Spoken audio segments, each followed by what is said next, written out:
I'll start. All right, let me start what I'd like to do. I'm going to try to sort of, based on some premonition about what might be said and some lunchtime modification given what was said in the morning, I wanted to talk about microscopy. In particular, I want to talk about optical microscopy, which is aimed very much at sort of getting high resolution over large fields.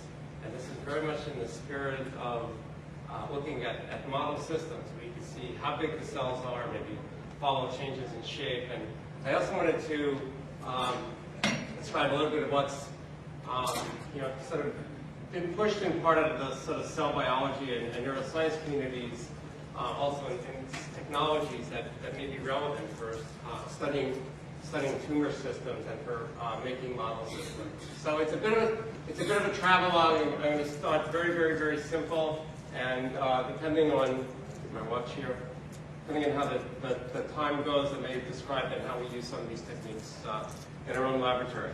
Okay, so the joke is that many years ago, people would come and give a biology talk, and they'd have a drum of slides. And if there was one drum, you knew there were just 80 slides, and you knew exactly what you're in for. 2 drums, you had to be a little bit worried. If you're a physicist, you get a stack of view graphs, and you can kind of gauge the thickness of the stack. But with computers, I mean, you could be up here, forever, like the infinity symbol in Herb's talk. But there's various breakpoints, so please ask as many questions as possible, and we'll make some progress. Okay, so I wanted to, and again, I'm just going to give some background into a very specific type of microscopy. I'm going to focus very much on nonlinear microscopy as a way of getting these high-resolution images. I'll note there, Eric Betzig is here, really one of the world's experts in optical microscopy. David Boas has done a lot of diffusional imaging, more sort of broad area imaging, and Chris Contact has looked at sort of imaging at sort of the sort of organelle and animal levels. There's quite a lot of expertise to ask questions. And just by sort of introducing it, I think that it seems that both in the cancer world as was in the vascular world and the neurovascular world, there's sort of interest in studying things as a function of time, right? Being able to go back again and again and again in an environment as natural as possible. And that's really what this picture is. So this is actually a stack taken through bone. We haven't even pierced the skull. The green are the fine processes of dendrites. They were pre-labeled. This is a transgenic animal. The red are the vasculature, which has been labeled. So this is what you could think of doing is going back again and again and again to the same animal. I think you also have to think about the way people do optical experiments in general, which are used to making mounts. You could take an animal, plug it back in, get within a micron of where you were the previous day. Basically, your ability to go back is limited by the growth of the animal's skull. And the so part of the flavor, it sounded like, was the need for sort of high throughput models where you can either sit and look for a long period of time or just run animals through again and again. And I think this is possible. And okay, so just by way of background, our laboratory is basically a neuroscience laboratory masquerading as a physics laboratory. We just keep a laser near the door to fool the folks. What? The theorist out. Yeah, there's Boris. Okay, I won't tell the joke until the end. I'm going to sort of show a slice of work that comes from a number of people, including at our own lab, which is really sort of aimed more at sort of structural aspects of imaging. Okay, so there was, just to give a broader view, is it possible to tone the lights down a tiny bit? Okay, there were 2 reviews that came out over the last few years that I'll just go through.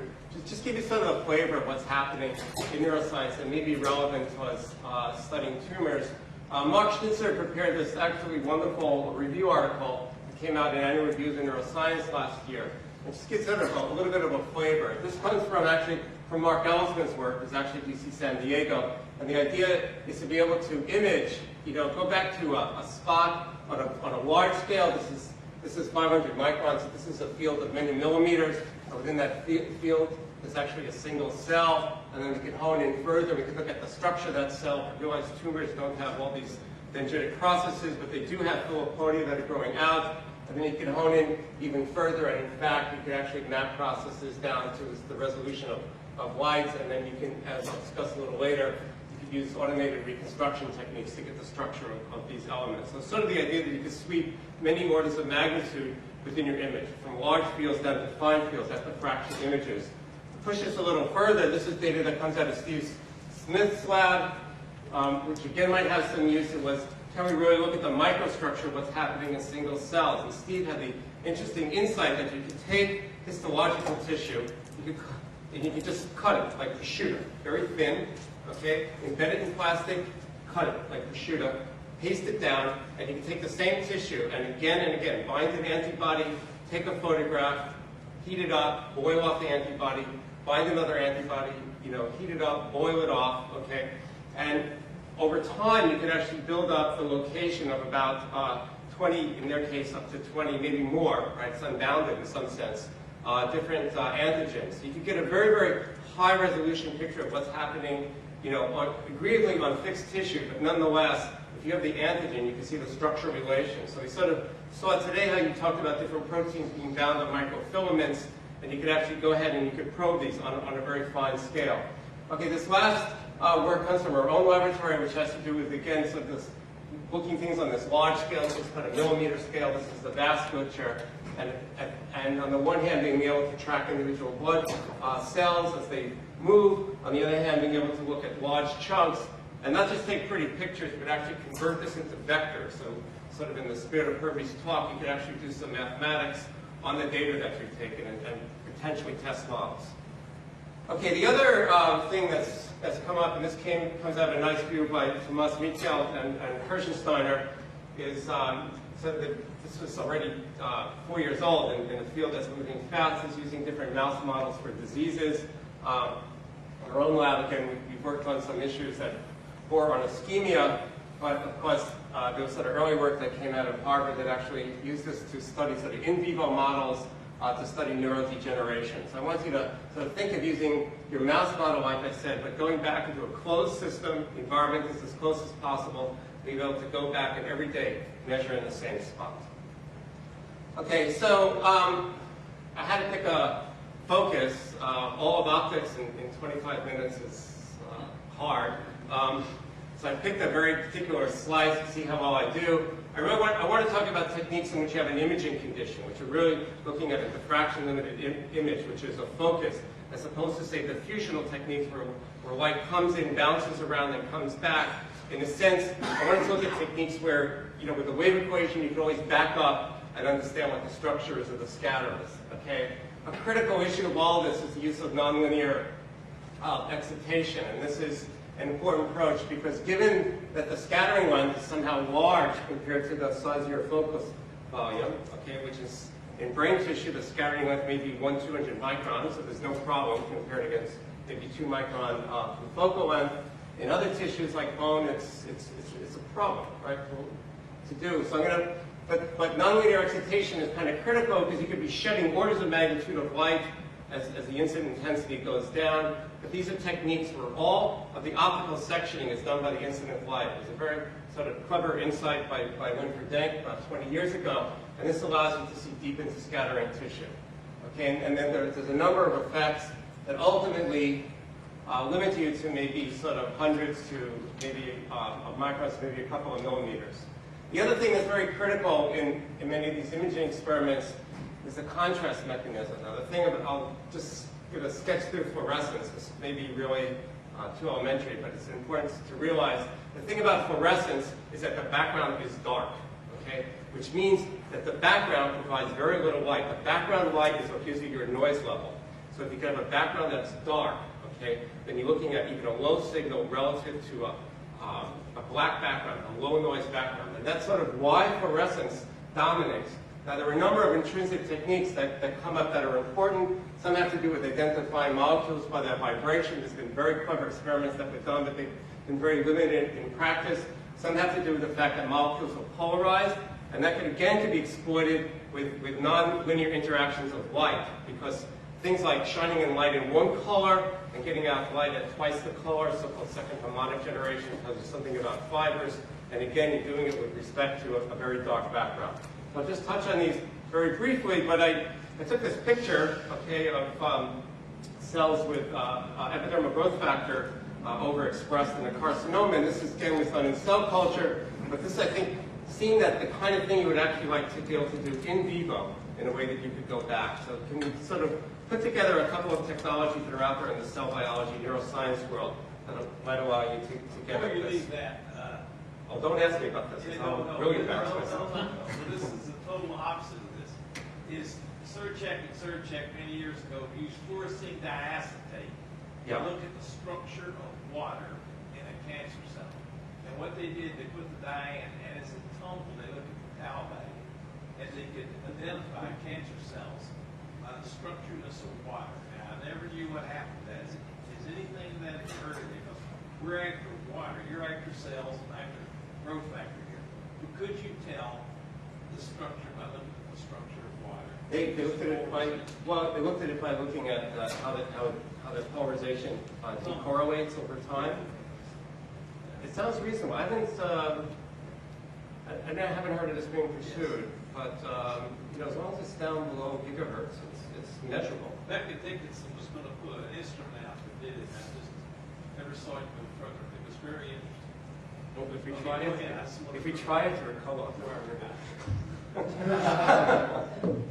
Okay, so just again, just a little bit of a primer. I mean, these are again some obvious pictures. I mean, here you're labeling spindle fibers. You can see DNA being pulled apart. Fluorescence. You know, the background is completely black. You get these beautiful pictures. You could fill single cells. This is in the brain. The brain is just squished. It's like one of Herbie's pictures of all the cells being squished together. Yet by injecting dye, again, the idea that the background is completely black. And this is looking in vivo. And I could not show this. This was done by Arnold Levram in Rogers' lab right after he won his Nobel Prize. Okay. These are all the different GFPs. Okay, so let me just remind something about fluorescence. Fluorescein is the most popular molecule. Any of you have ever visited the Windy City, you may have seen that St. Patrick's Day, the river gets flooded. It happened by accident by a farmer one day, and they kind of adopted it. I mean, the key in fluorescence is the big molecule. Okay, you're basically exciting an electron in a box. It's basically physics 1, and in that fact, how much you absorb is basically some scaling factor. You add up the number of rings, and that's how big your absorption is. So you want to go after molecules with the biggest possible ring structure. Okay, so green fluorescent proteins are sort of in the world of sort of like 2 rings.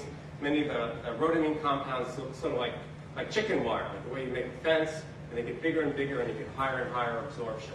And the thing that allows you to get great contrast is the fact that you could pump light in at one wavelength, vibrations given off, and the molecule emits at a somewhat longer wavelength, less energy. So this light is on a background of darkness. That's the key technology. Okay, so let me just sort of review the issue about resolution, which is sort of an important issue. So how far can you resolve? And it depends on the question that you're asking. Okay, so usually when you think of resolution, you think of having molecules labeled with the same fluor for everywhere, like cells or some substructure in a cell that's labeled with a certain fluorophore, like say a green fluorescent protein, and then there's another structure nearby that's labeled with the same fluorescent protein.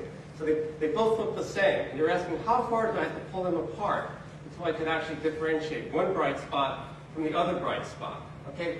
Well, that resolution depends on the wavelength of the light, and it depends on the geometrical factor. It basically depends on how wide the light is coming in. That's called the numerical aperture of the lens.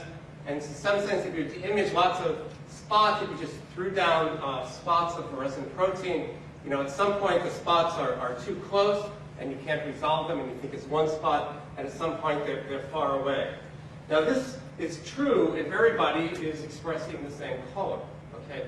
But the one thing that's important, let's just look at one of these isolated spots, okay, is that I can sit here all day, and I can measure the center of mass of this spot to arbitrary accuracy, okay? So if I can measure the center of mass to this spot, okay, and I can measure the center of mass of another spot that's well separated, or that maybe was a different color, maybe it was a blue spot to arbitrary accuracy, then as long as I could differentiate between my molecules, this so-called Rayleigh criteria doesn't hold, and I could see higher and higher resolution. Okay, so this idea was known for quite a while.